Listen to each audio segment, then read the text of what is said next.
Hi guys! So welcome na naman po kayo dito sa McCoy's Paradise. And today, finally mga ka-agri is nakapagtrabaho na rin po tayo dito kahit papano dito sa ating tatayuan po ng ating kubo. So nag-start po tayo kaninang alas 3 ng hapon. So kahit papano ay meron din po tayong natanggal or nahukay dito sa ating pinapatag. And ayun, sana magtuloy-tuloy na pong gumanda ang panahon mga ka-agri. Dahil almost or lagpas 2 weeks na po tayong hindi nakakapagtrabaho dahil nga po sa patuloy na pag-ulan and bumagyo pa mga ka-agri.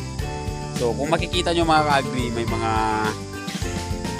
ano po tayo dito, may mga tinabon po tayo dito na konti lang naman yung nagawa lang natin kaninang nag-start po tayo ng alas 3. So napalapad din natin ng konti. Yung dinaanan ng tubig is medyo natabunan. So maswerte po tayo dito sa area na to dahil konti lang po yung nag-bar down na nilinis natin dito. Hindi po kagaya dun sa kabila na talagang nahirapan po tayo na magtanggal ng mga putik. So pupuntahan po natin mamaya doon mga ka-agri. So ito yung ating mga alagang manok ngayon. Bali busog na po sila. Magandang balita po dahil napakarami pong nangingitlog na sa kanila. So yung mga nilagay nating pugaran doon ay halos meron na pong itlog yung mga ano doon, mga pugaran. And dito po sa ating mga Muscovy ducks nung kasagsagan po ng bagyo, tayo po ay nag-aalala dahil nga po sa yung 8 is nawawala. Mula umaga po ay hinanap natin hanggang hapon. Tayo po ay naghanap. And nung mga 5:30 na ng hapon ay bumalik tayo dito dahil nga sa hindi natin matanggap yung pangyayari na sila po ay nawawala. So tayo po ay naging masaya nung nakita natin sila dahil nga po sa 8 piraso po yung nawawala during that time, kasagsagan po ng bagyo. So ang akala ko is naligaw na sila, pero ang kagandahan po ay bumalik din po sila ng mga 5:30 na ng hapon. So kung dito, kung mapapansin yung mga ka-agri ay medyo maputik pa rin dahil nga po sa may mga bukal dito. Biglang nagkaroon po ng tubig dito sa part na to. So nalinis na po natin mga ka-agri no, dito sa may bandang kulungan. Nakita nyo naman nung nakaraan ay talagang napakaraming lupa po niyan nung nakaraan. And ito po yung sinasabi ko mga ka-agri, may naging anuhan po dito ng tubig, may lumalabas po dyan na tubig. And dito rin po sa part na to is mayroon din po. And dito naman sa banda rito is medyo mas malakas dito. So ayun, tumigil na pala mga ka-agri. So maganda naman kasi yung tinatambak natin dito mga ka-agri ay dumadaos-dos pababa dahil nga nagiging putik siya dahil napakalakas po ng tubig dyan nung nakaraan mga ka-agri. Kaya ang ginawa natin, yung mga lupa na tinatanggal natin dyan ay tinambak muna natin dito para hindi naman masayang. So ayun, and ang iba pang naging accomplishment natin simula kahapon, yun nga, dito sa part na to is nalinis na natin pati yung kulungan. So idodouble ano na lang po natin yan, babasahin natin, ibabrush para matanggal ng tuluyan yung putik. So wala na po yung mga lupa sa loob, tanggal na natin. Then dito sa part dito, di ba nung nakaraan is tinambak po natin lahat dyan yung putik. So kahapon is napagpasyando dahil nandito ako kahapon, hindi naman na ganun kalakas yung ulan. So sinubukan ko na pong ibagsak dito lahat sa may bandang likuran. So yung iba hindi po natin talaga maiwasan is dumaos-dos po pababa. And karamihan naman is nag-slope na siya. Kaya antayin muna nating matuyo bago po natin tanggalin yung mga iba dito. So itutuyo naman yung nasa taas mga ka-agri. Ipapatong na lang natin yan para naman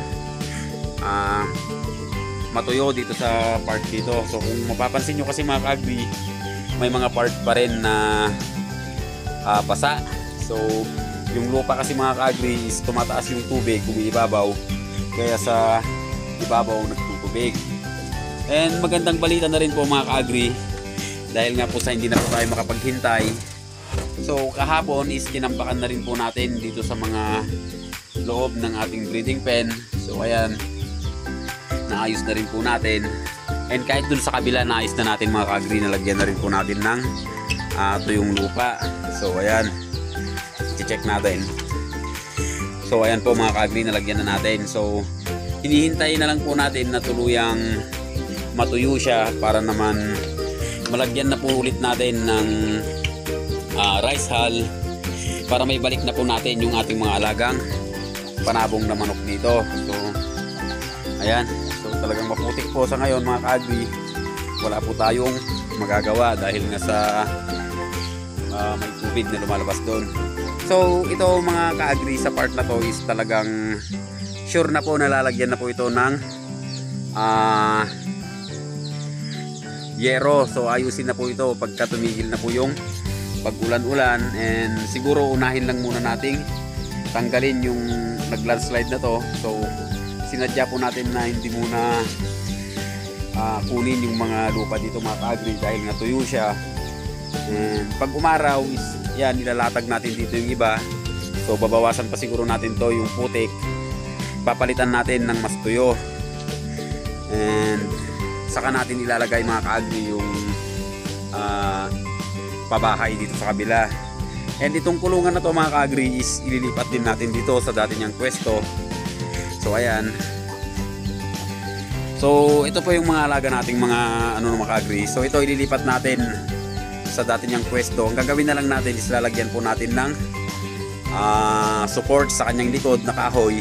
Hihukay natin, isasama natin dun sa kubo na ating gagawin. And ayun, dito sa ating mga CCO is meron na po tayong 8 natitira dito, and may 6 po tayo dito bago yung ulikba po mga ka-agree. And ayun nga, nabanggit ko kanina, marami na pong itlog sa ating mga paitlogan. So itong dalawa siguro is tatanggalin ko to, ilalagay natin sa ating breeding pen.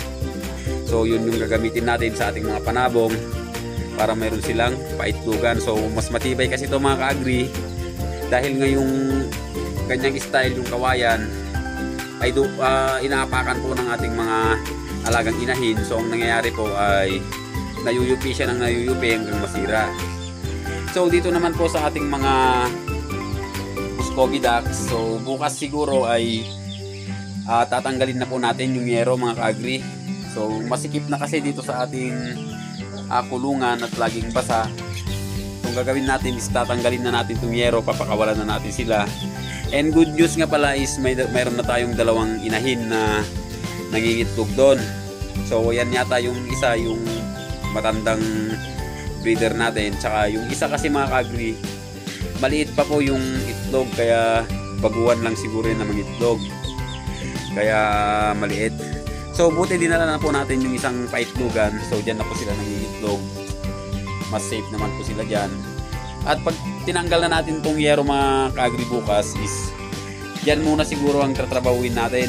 Magdadagdag tayo ng isang kahoy doon sa nakaline dito, tapos maglalagay tayo ng yero sa taas, yung gagawin nating paitlogan ng ating mga Muscovy ducks. Siguro babakpilan pa natin ng konti para tumaas sa part na yon, para kahit malakas ang ulan hindi naman mababasa.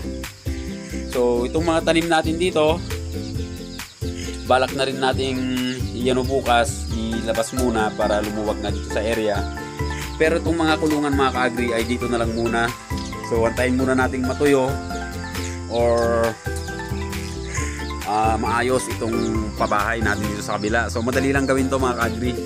May mga yero naman tayo na gagamitin. So mabilis na lang po ito. So mga 5 yero pa siguro to. And ang gusto kong mangyari mga ka-agree, para hindi naman mano dito sa breeding pen, kaya ganito po yung ginawa natin. So dito po natin itatapat yung isang poste paganyan, para yung yero ilagpas natin doon mga ka-agree, para hindi po siya naarawan pagka malakas ang sikat ng araw or pagka umuulan, hindi po siya basta-basta pumunta dun sa loob. So ayun po yung mga binabalak natin. So sana umano na mga ka-agree, umaraw na ng tuluyan para naman magawa natin lahat ng ating mga iniisip. So ayun lang sa araw na to mga ka-agree, dahil pupunta pa tayo dun sa kabilang area magpapakain ng ating ibang mga alaga.